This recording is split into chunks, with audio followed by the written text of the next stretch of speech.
Vamos con, repito, Roberto de la Torre, candidato a diputado con el número 22 por Renovación Popular. ¿Qué tal? Buenas noches. Mucho gusto. Gracias por estar. Segundo candidato de Renovación Popular que tenemos en la mesa. Y hay un tema, señor de la Torre, del plan de gobierno de todo el partido, el plan de gobierno de Rafael López Aliaga, que hace tiempo que les quiero preguntar.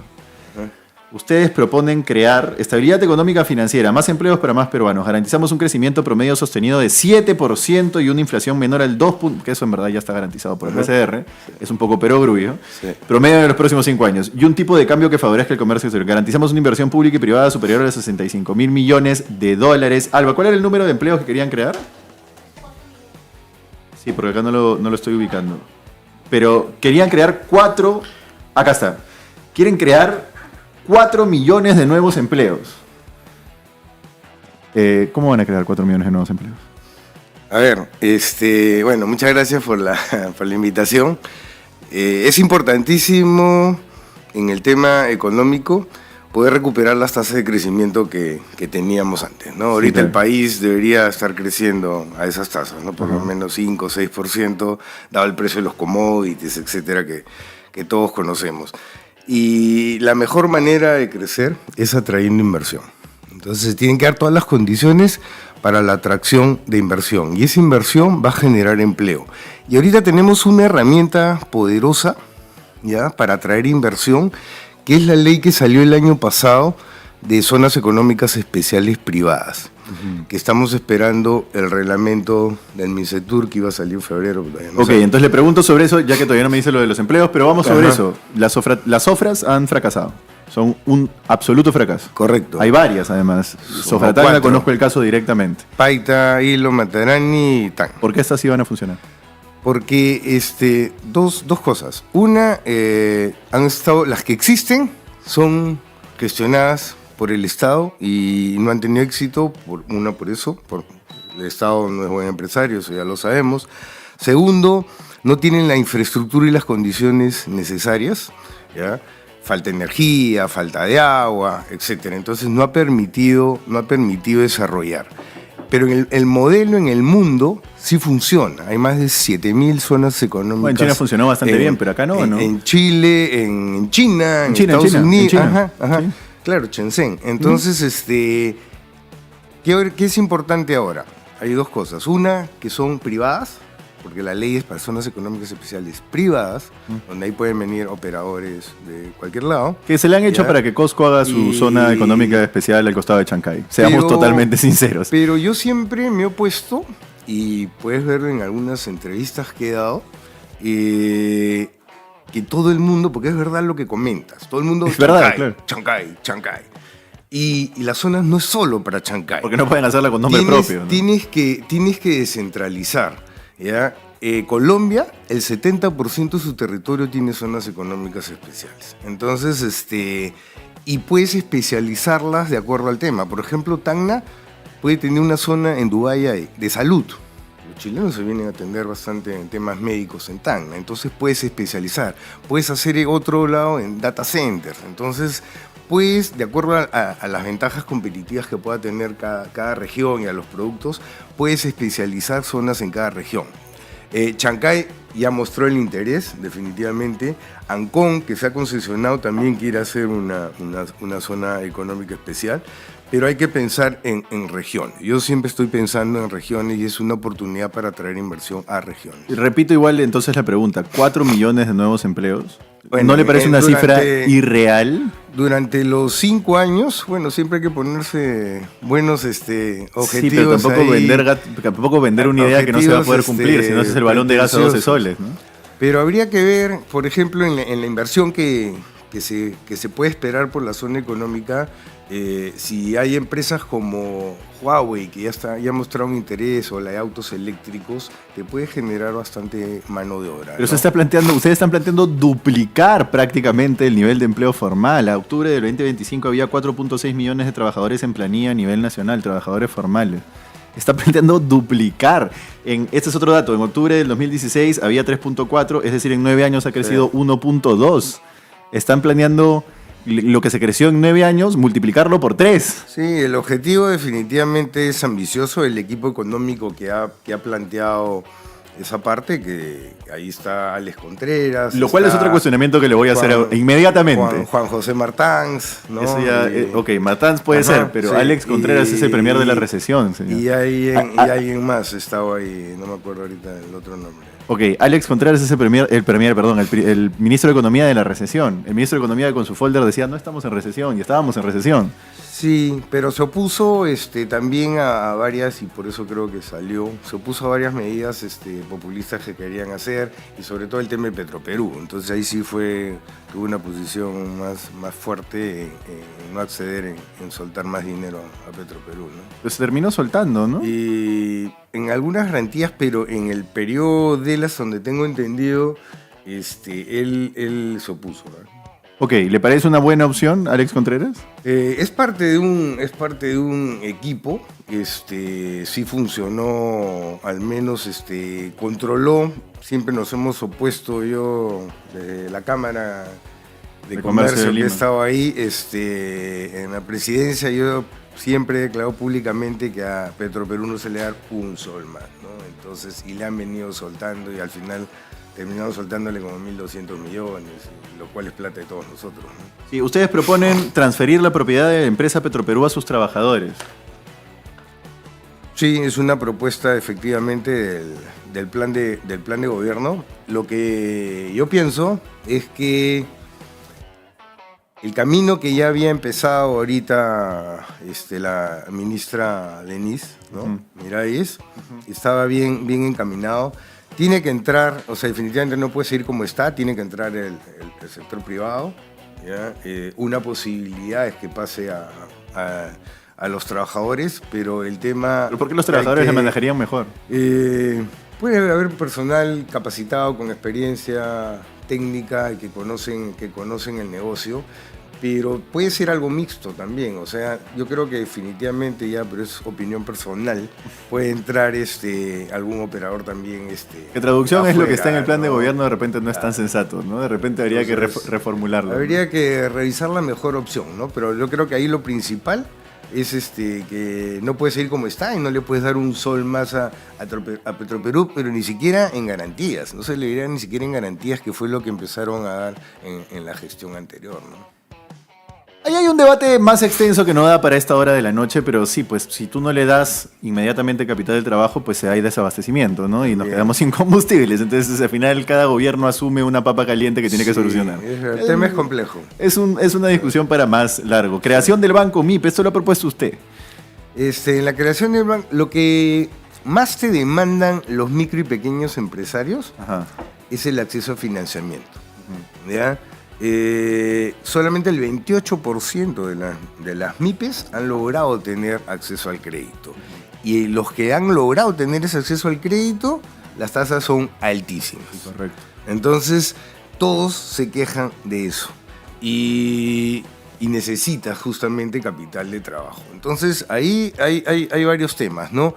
Una, sí, y también lo ha dicho Rafael, tiene que haber más competencia. Entonces no podemos tener tan pocos bancos. En otros países tiene cientos de bancos, ¿ya? Otro, no hay banca digital, ¿ya? Está entrando Revolut, pues, ¿no? Así es. Ojalá. Queremos. Ojalá. Nubank también tenía entendido que quería entrar, no llegó a entrar. Entonces, y Nubank tiene más de 120 millones de clientes entre Brasil, México y Colombia. Y tiene financiamiento para MIPES. Vivimos un oligopolio bancario, eso es una verdad. Sí, es una gran verdad. Entonces, tiene que haber más competencia para que las tasas puedan bajar. Un banco virtual va a tener costos mucho menores. Y la otra posible, o sea, tenemos que ver la mejor solución para que las MIPES tengan ese acceso a financiamiento, porque es lo primero que te dicen las MIPES son: no tenemos plata, capital de trabajo, las tasas son altísimas. El otro tema es lo de compras del Estado. Que sí, ahora entramos a eso, pero ¿cómo financiamos a las MIPES? puedes tener, o sea, si entra más competencia, ahí vas a tener mejores condiciones. O si entra una banca virtual, Pero entra digamos, mejores ni condiciones. las cajas las financian, ¿no? Sí, pero los bancos digitales sí están dando, yo he estado chequeando, por ejemplo, a Nubank, sí tiene buenas líneas con buenas tasas. El otro tema es, tienes poder crear con capital privado, ¿ya?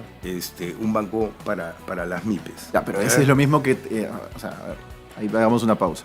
Es lo mismo que decir por qué ahora no hay capital privado interesado en crear un banco para las MIPES. Sí, no sé por qué no se han preocupado de ver cómo tener la posibilidad que las MIPES, incluso en el Reactiva. Es que precisamente a eso voy. En el Reactivo había 98% de garantía estatal y no le prestaban a las MIPES. No le prestaban a las Ya, MIPES. pues por eso. Entonces, ¿cómo van a hacer que ahora sí quieran prestarle a las es MIPES? que puedes tener líneas de COFIDE, de garantía, Que era banca de Reactiva, segundo piso, claro. Entonces, hacer un modelo similar, sino que ahí estos bancos no le llegaron, o sea, no llegó hasta más abajo. Ni las cajas, ni los bancos, nada. Nadie. Entonces hay que trabajar ese tema con fuerza, porque yo estoy reuniéndome con gremios de la Malvinas y de El Salvador, de Huaycán, todos te dicen lo mismo. Financiamiento. Financiamiento. Pero lo que pasa es que todavía no te termino de entender cómo se hará. O sea, es un deseo. Ese deseo tiene que aterrizar en la realidad. Lo que ha planteado ahí Rafael en el equipo económico es poder, tanto con COFIDE y escindir al Banco de la Nación y poder usar la infraestructura que tiene el Banco de la Nación en ciertos lados e inyectarle capital privado y gestión privada, y de ahí poder sacar líneas para las MIPES. Ese es un poco como una empresa media mixta, ¿no? O sea, convertir al Banco de la Nación en público-privado. No, separaría en dos. Banco de la Nación queda como queda. ¿Ya? Y escindiría una parte para poder meterle capital privado y sería como una empresa mixta ahí para que esa pueda tener líneas para las MIPES. Pero que utilice la infraestructura de la otra. Pero que utilicen la infraestructura, aprovechar la infraestructura de las MIPES, del banco, perdón, sitios donde no llegas más alejados, ¿no? Casa Mayoa dice, Paolo, el tema es la SBS, el tiempo que se demora para un banco es muy extenso y se desaniman, por eso Uala y Nubank se retiró y desistió del Perú. Bueno, sí, pero ahí es que parte de lo que hay que reformar es la simplificación, la desregulación. Tienes que simplificar trámites en todas las instituciones del Estado, incluyendo SBS. Pero es que esa es una muletilla que nunca... entró PPK, ¿no? Y ¡ay, Dios mío, vamos a hacer la simplificación! Sí, pero ¿sabes quién no se simplificó nada. Pero ¿sabes quién empezó? ¿Ya? Y lástima que salió rápidamente. Salardi empezó con el tema de regulación y simplificación, y ahí pidió al sector privado, todo el mundo le dio su... Está con su rival Acuña, Salardi. Su pliego de reclamos, pero al final está ahí. Salió rápido y ahí entraron, no se ha avanzado tanto, pero ya hay toda una lista de demandas para ir simplificando, eliminar barreras burocráticas. Entonces, esa idea es la que se debería continuar. O sea, hay que trabajar en eso, o sea, desde poner una empresa. O sea, en otros países tú pones tu empresa en 3 horas, ¿no? Y acá te demoras meses. Un proyecto minero te demoras años. Entonces, ¿cómo atraes inversión si estás complicando Entonces la vida? Acuña se jaló un mejor exministro de Economía que Porky. Es una buena... Bueno, ok. Quiero hablar de Corpac. No creo que haya periodista que haya estudiado más el tema Corpac. Eso me voy a ufanar. Y usted ha sido presidente de Corpac. Y de hecho usted tuvo que salir por una huelga blanca. Sí, pero no salí por eso. ¿No? No. Justo los tiempos coinciden. Sí, fue coincidencia. ¿Por qué salió de Corpac? A gestión. ¿Por qué? Porque mi compromiso era estar justamente un año. Yo entré un 31 de enero, o sea, en realidad 1 de febrero, ¿ya? Y presenté mi renuncia justo hasta el 31 de enero. Entonces yo ya había renunciado días antes al ministro, y el general de esa época ahí en la gente en el Corpa ya sabían 15 días antes que yo me iba. ¿Pero por qué renunciar a una entidad que demanda estabilidad? Porque yo tenía justo en ese año, ya me habían propuesto para asumir la presidencia de la Cámara de Comercio de Lima. Entonces, además, ya en diciembre me iba a ir. Al final dije, no, yo ofrecí quedarme un año. Cuando me pasó la vos la ex ministra, y cumplí mi año exactamente. Entonces, la gestión fue lo único que le dije, fue simple coincidencia, ¿no? Y efectivamente, esa huelga blanca, por así decirlo, que en realidad no fue un paro, ¿no? No, pero fue peor que un paro. Claro, simplemente fueron a trabajar los que tenían que trabajar. No hacían horas extras. Porque no hacían horas extras, correcto. Ajá. Entonces, fue una mala decisión en ese momento de la DGAC, porque quiso cambiar el procedimiento, porque habían hecho un estudio en Brasil para mejorar productividad, sí. pero lo tenías que hacer gradual. Entonces, si tú les dices, oye, a partir de mañana no haces eso, entonces no ¿Usted respalda la medida que tomó el sindicato? Entonces, no voy. Yo creo que lo han debido hacer gradual, y tal es así que lo resolvieron en 24 horas y la DGAC tuvo que aceptarle las horas extras. ¿Por qué? Pero es porque el sindicato tiene demasiado poder. Tiene bastante poder, pero no podías trabajar de otra manera mientras no cubras ese déficit de controladores. Había un déficit de controladores que no había manera, mientras no salgan las nuevas promociones. ¿Por qué no salen nuevas promociones? Usted que ha sido presidente de Corpa, el SIAC está perfectamente capacitado para sacar promociones de controladores. Sí, pero cuando yo ingresé,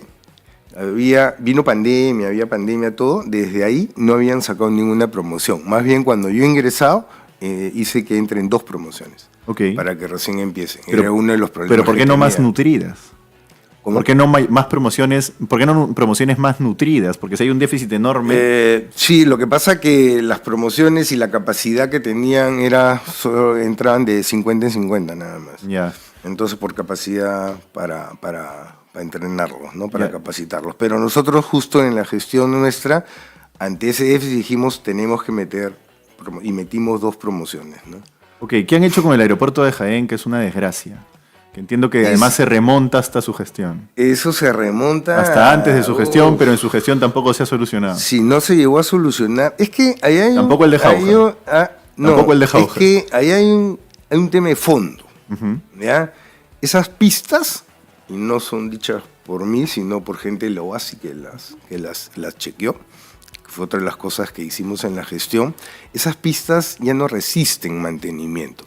¿Por qué les hacen mantenimiento? Se tienen que volver a hacer, y eso es función del MTC. Ya, ok, el MTC no lo hace, pero si Corpac sabe que esa pista no sirve, ¿por qué sigue gastando millones de soles en mantenerla? Te obligan... ¿Ya? O sea, el MTC estás obligado como Corpa a darle mantenimiento e ir tapando los huequitos, ¿ya? Mientras existan. Pero por eso, pues. Y ese huequito te va a demorar, se malora al mes. Entonces, y hay cartas, porque ahí yo vi, habían cartas de años atrás que le dicen al MTC, ¿ya? A la DGAC básicamente, ¿ya? Oye, esta pista la tienes que volver a hacer. Sí, correcto. Ya cumplió su vida. Pero estamos tirando al tacho recursos públicos. Es que yo no sé por qué ahí no priorizan, ¿ya?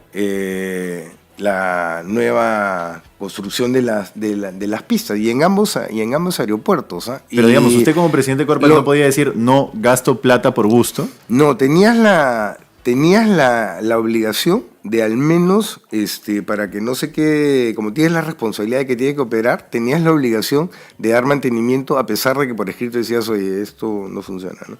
Pero funciona temporalmente. Me está planteando una trampa financiera para el Estado. Sé que esto no sirve, pero tengo que gastar plata en esto.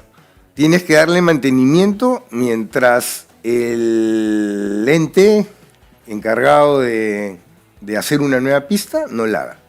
Estás en la obligación de sabiendo que se va a malograr a los 5 días. Sabiendo que se puede malograr después, o como a los 5 días o a los 5 meses. Pero la solución de fondo era esa. Y la solución de fondo ahorita pues, se sigue malogrando. Se sigue malogrando, si están cerrados. Se sigue malogrando. Sí, entonces tienen que hacerla. Pero alguien con decisión tendría que decir no. La tenían en programación. Entonces, pero digamos, yo mido el 24 y supuestamente le iban a hacer, creo que el año pasado, ya no sé hasta cuándo. Pero señor de la Torre, si usted pretende ser representante político y pretende de alguna manera tener algo que decir sobre el presupuesto público, no tienen iniciativa de gasto en teoría, pero ya algo va a tener que decir del presupuesto público. Digamos, ya manejó presupuesto público y lo que le está diciendo a la gente es, cuando tuve presupuesto público sabía que se iba a gastar por gusto, igual tenía que gastarlo, igual lo gastaba. tenías esa exigencia de la obligatoriedad, el mandato que te da el MTC a Corpa, que eso es lo que me explicaban, ¿ya? Te exigía que tú no podías decir simplemente no dejo de hacer mantenimiento, ¿no? O sea, estabas en la obligación contractual, por así decirlo, ¿no? Último tema, los radares se apagan un día sí y otro también. A ver, Corpac, tiene mucho talento. Ya. Eso hay que reconocerlo. Me ha sorprendido, la gente sabe un montón, es un mundo así que adrenalina y lo paran. Pero es una empresa que tiene tanta responsabilidad que tienes que reequiparla full, ¿ya? Y no había las inversiones que se hacían cada año eran muy bajas para lo que necesitabas. Más o menos, cuando yo entré, habían 40 millones más o menos de soles que invertían. Nosotros dejamos un plan de 800 millones, ¿ya? Y hicimos algo que Corpa no lo había hecho en muchos años, creo que nunca, según lo que nos dijo la OASI. Sacamos una disposición dentro de la ley de presupuestos, justamente, ¿ya?, que se denomina CAR, Convenio de Administración de Recursos, donde tú le encargabas a OASI, que es la que maneja la aviación en el mundo, ¿ya?, que te compre y que te ponga llave en mano. Porque si seguías las compras del Estado, no ibas a comprar nunca. Sí. Mira, cuando yo entré, la nueva torre, que todo el mundo decía la nueva torre, bestial, Sí. ya, no tenía el equipamiento 100% nuevo. No. ¿Ya? Creo que hasta ahora Tú no lo lo has tiene. chequeado. Sí, Entonces, sí. creo que recién Lo han están llegado. poniendo, Ajá. sí. Entonces, y dije, ¿y por qué? No, es que anularon las compras con OASI, conoce porque has investigado, para comprarlas acá. Y al final es tan complejo el tema que ni siquiera no pudieron comprarlo, eso fue en el gobierno de Castillo. Entonces, cuando yo entro, justo hicimos un nuevo convenio con OASI y le dijimos, oye, y activamos esas compras, pero lo que tú compras ahora llega 2 años o 3 años después, porque tienes que fabricarlo, todo. Entonces, todo lo tienes que hacer desde ahorita. Nosotros dejamos ese plan para que empieces a equipar, o sea, necesitas equipar. Hicimos un convenio con no llegamos a firmarlo, pero con el BID para la parte de reorganización administrativa. O sea, tienes que reorganizarla en muchos aspectos. Privatizarla.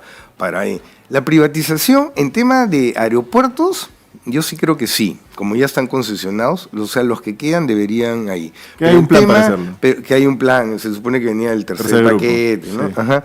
Pero en navegación aérea es más complejo, entonces ahí tienes tema de seguridad, tienes muchos temas. Realmente, señor, pero hay modelos. ¿Qué va a venir un controlador panameño a ser espía, pues, de nuestro? No, o sea, no. es- Los argumentos, pero hay un modelo que me enteré que es en Canadá, que es Ajá. mixto. Ya. Que parece que es un buen modelo en el mundo, donde incluso en el directorio están todos los actores, todos los stakeholders. Tienes a las líneas aéreas, tienes al Estado, tienes al sector privado, tienes a todos. Ok. Entonces, pero sí habría que pensar en algún modelo que pueda ser más eficiente. No quiero que se me vaya el tema de las compras a las MIPES, porque usted ha hablado del 40% de las compras del Estado destinadas a las MIPES, pero eso ya existe. Existía. Ya. Han repuesto una ley en 2022, la 31578, Sí, pero no que, está- que también lo establece. Pero no está reglamentada y no funciona. No funciona. Sí, Ok, entonces- pero no porque no esté reglamentada, porque no funciona. No han sacado el reglamento. Lo que me dice una representante gremial de las MIPES es que Sí. se hace todo mediante presupuesto extraordinario y el ministerio no saca ningún tipo de presupuesto. Yo, por ejemplo, me he reunido con los gremios de Huaycán, que fueron los primeros que me tocaron ese tema, Ok. ¿ya? Y me dijeron, no la han reglamentado Ya. y por lo tanto no está aplicándose. Ya. ¿Ya? Y es importante porque encima es para MIPE manufacturera. Antes, cuando habían ese porcentaje, era productos y servicios. Y la mayor parte de las compras que hacía el Estado se iban servicios, consultorías, todas esas cosas. Entonces, y no iban a las MIPES productivas. Y encima también me dicen que no hay mucha transparencia en esa compra de No, MIPES claro. del Estado.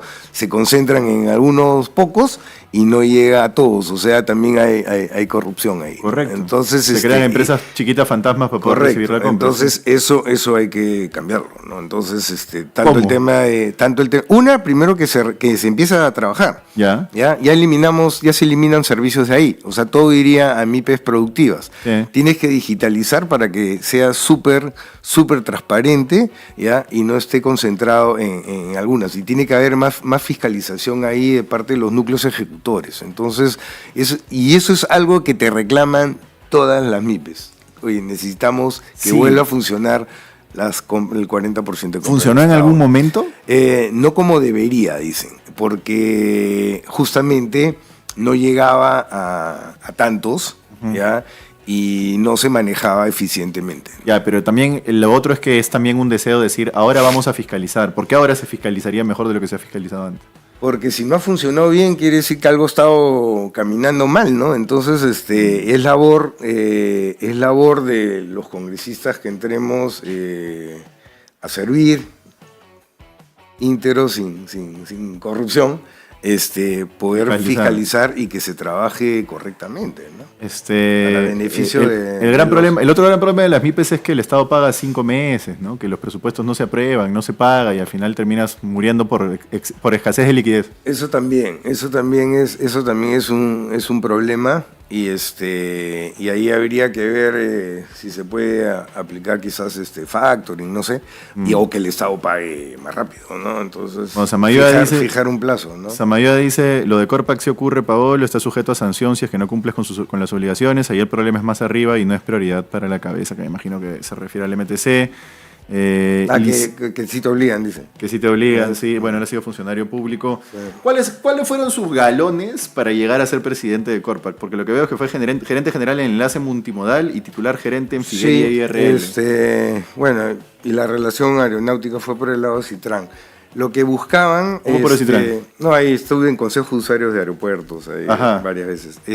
¿Representando a la Cámara de Comercio de Lima. Ok. Ajá. Y ahí veías todas las concesiones aéreas.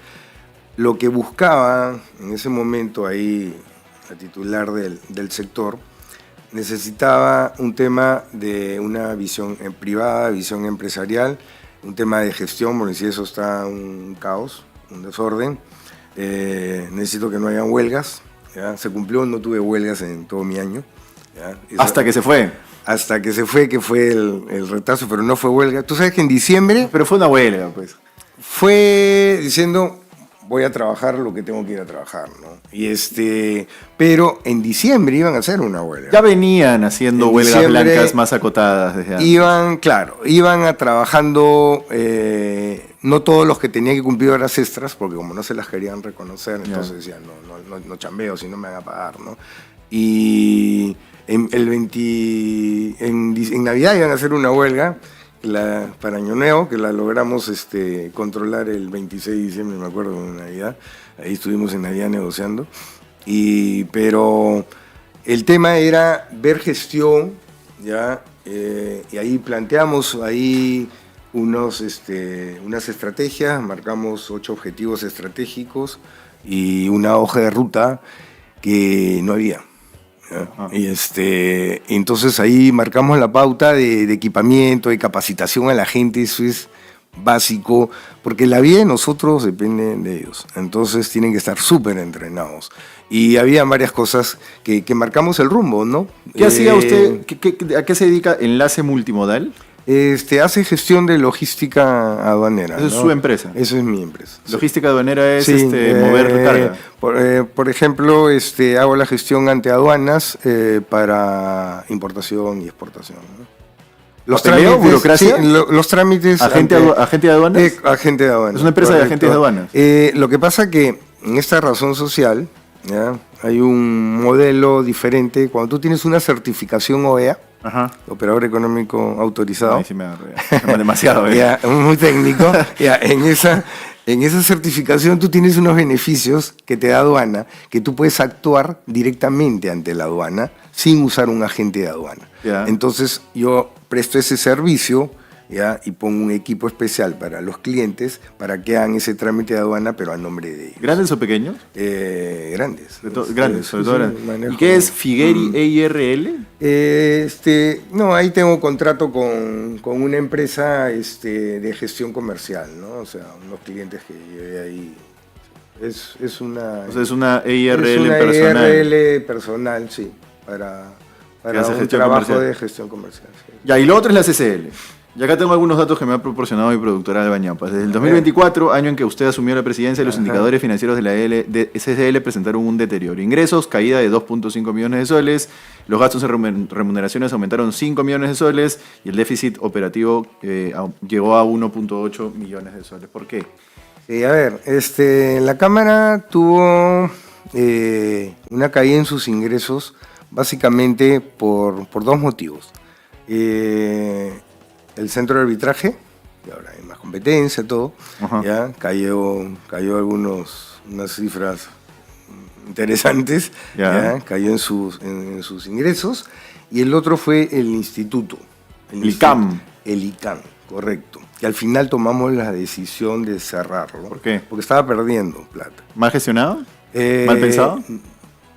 Yo personalmente, bueno, eso viene ya de años, yo personalmente creo que se ha debido traer, poner carreras más modernas, ¿no? O sea, enseñabas lo mismo que enseña todo el mundo, ¿no? ¿Quién o sea, decidió abrir eso? No sé en qué año se abrió, no me acuerdo. Ok.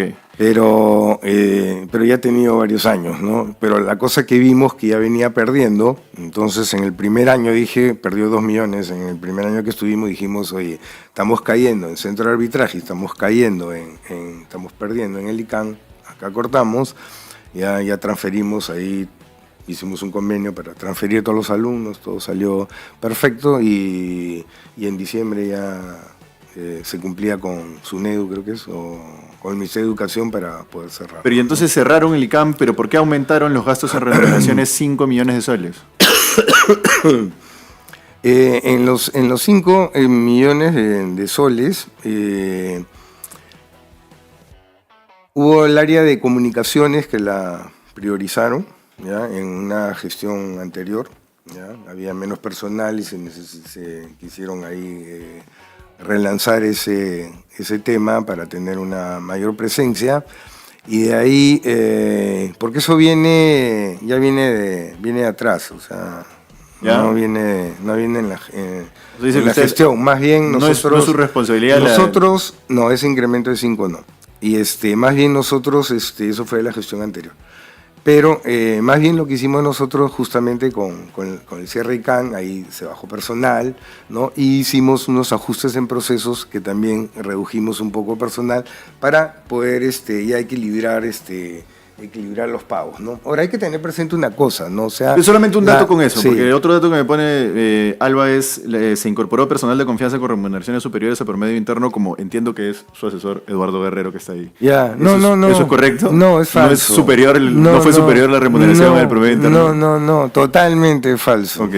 Ya, porque se puso el sueldo de... No le digas porque ahorita me va a pedir aumento de sueldo. Yeah. No, se puso el sueldo que ya venía ganando los DIRCOM anteriores, ¿no? O sea, no se... ¿No se aumentó? No se aumentó. ¿No está por encima del promedio de la oficina? No se aumentó. Ya O sea, venía, ¿no hubo exceso de gastos en su gestión? No, ¿por qué? Incluso yo creé una dirección, sí, que voy a comentar. Después de la DIRCOM que estuvo anteriormente, que salió, ya vino otra DIRCOM con el mismo sueldo y después se contrató ahí al nuevo, ¿no? Pero todos, o sea, con el sueldo ya estaba establecido, ¿no? Y nada más, o sea, más bien lo que hemos hecho, hemos reducido también los gastos de personal para equilibrar un poco la cifra. Y lo que iba a decir era que la Cámara en realidad no es una empresa, es una asociación sin fines de lucro. Entonces no hay que, o sea, ahí los ingresos que generas deben servir para hacer incidencia pública y para hacer propuestas, para hacer y ver cómo para las barbaridades que pueda sacar el Congreso, etc. Creó una oficina, dice. Es ser defensa gremial. Creamos un área para que haga tema normativo y de política pública. Asuntos públicos. Que no existía. ¿Por qué?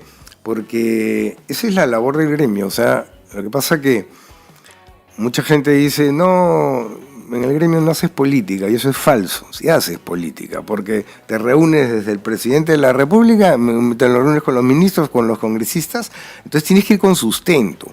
Porque lo que yo veía, yo estaba ya algunas veces en el directorio de la Cámara, ¿ya? Y una cosa es, vas, cuentas tus problemas, ya haces catarsis, y ahí queda. O cuando te piden opinión, dices, sí, estoy a favor, estoy en contra, y no das mayor sustento. Entonces, yo siempre pensé que faltaba un poco, y en general a varios gremios, ¿no? Entonces, un poco más de contenido. Entonces, tienes que ir con más sustento, con más sustancia, con más análisis, con más profundidad. Y para eso necesitas gente que haga ese trabajo. Y eso al final repercute en que te pidan más opiniones, en armar mesas técnicas en los ministerios. Tenemos armados 10 mesas en 10 ministerios y en algunos ministerios hasta 3 mesas técnicas. Sí, no, eso es entonces, el infierno de la burocracia. Es sí, terrible. Pero ahí vas trabajándolo, ¿no? Ok, pero hablando entonces de incidencia, porque hay un tema que ustedes desde gestiones anteriores y en la suya también han incidido mucho, que es la competencia desleal de los chinos en las importaciones chinas. ¿Usted cree que hay que protegernos un poco más de la influencia china, que hay que cerrar un poco nuestros mercados a las importaciones chinas? Cerrar no, porque nosotros tenemos, apertura de mercado y esa política ha funcionado. No, pero digamos, hay herramientas de defensa comercial. Ahí voy. Porque me decías cierre mercado, no. Bueno, de repente coloquialmente. Entonces, pero sí tiene que haber, tienes instrumentos, el dumping o las sobretasas que puedas aplicar. Lo que tienes que hacer es mayor fiscalización ahí, también en aduana, ¿ya? Y ver precios. La aduana tiene la facultad de crearte las dudas razonables y de incrementarte y de subirte el precio. Es decir, tú me vas a pagar derechos no sobre 10 que me dices, sino sobre 15. Uh-huh. Entonces, sí creo que hay un trabajo de mayor control que se puede hacer, pero además utilizar mejor el TLC que tienes con China en el intercambio de información entre aduanas. Eso también es importante, que creo que no está funcionando. Le hago una pregunta concreta. ¿Las importaciones chinas son un peligro para la industria nacional? Es una buena pregunta. Lo que pasa es que tendrías que ver el sector, pregunta, ¿no? ¿Sí o no? Tendrías que ver el sector. Textil. Es que depende. Textil. Sí, confecciones sufren, pero. Entonces sí es un peligro. Sí les afecta, pero si tu política comercial y tu mercado es el mundo, entonces tú tienes que ser competitivo donde pueda hacerlo. Pero es imposible ser competitivo con las zapatillas. Pero de repente, claro, correcto. Pero entonces reorientemos en algunos casos, puedes reorientar a determinados nichos tu producción, donde sí puede ser competitivo. Hay empresas textiles que le confeccionan a Armani acá, ¿no? O a Lacoste. Ya, son unas cuantas, de acuerdo. La gran mayoría no. Pero no las MIPES. Y no las MIPES, efectivamente. Entonces, si tú controlas, puedes ahí a menguar. Pero también puedes desarrollar otros sectores MIPES. Por ejemplo, yo le veo un potencial al metal mecánico. Ya. Ya, puedes concentrarte, por ejemplo, en el metal mecánico. Tienes la materia prima acá. Entonces, ¿por qué deja que se lleven pues tu cobre, todo eso? Entonces, ¿por qué no haces acá las cosas? Uh-huh. Entonces, y ahí las MIPES pueden ir trabajando esos temas, ¿no? Entonces, también tienes que ver a qué negocios te quieres dedicar, ¿no? Entonces, acuicultura es otro potencial que tenemos, forestal es otro potencial que tenemos. Entonces, también porque si no, dirías, cerramos mercados, y creo que no estamos para cerrar mercados, ¿no? Acá le preguntan, y con esto acabo, ¿se ha peleado usted con el tío Rockefeller, con Augusto Peñalosa? No. Acá me preguntan por qué se peleó con el tío Rockefeller, pero nunca, es mentira. Nunca he hablado con él. ¿No lo conoce? No. Personaje del internet, empresario inmobiliario, que ya invitaremos a la mañana. Pues. No, para nada. Nos pasamos de la hora, eso ha sido todo por esta noche. Muchas gracias, señor Latore. Interesante, muchas gracias a ti. Y nos vemos en la próxima. Hasta la próxima. Chao. En contacto.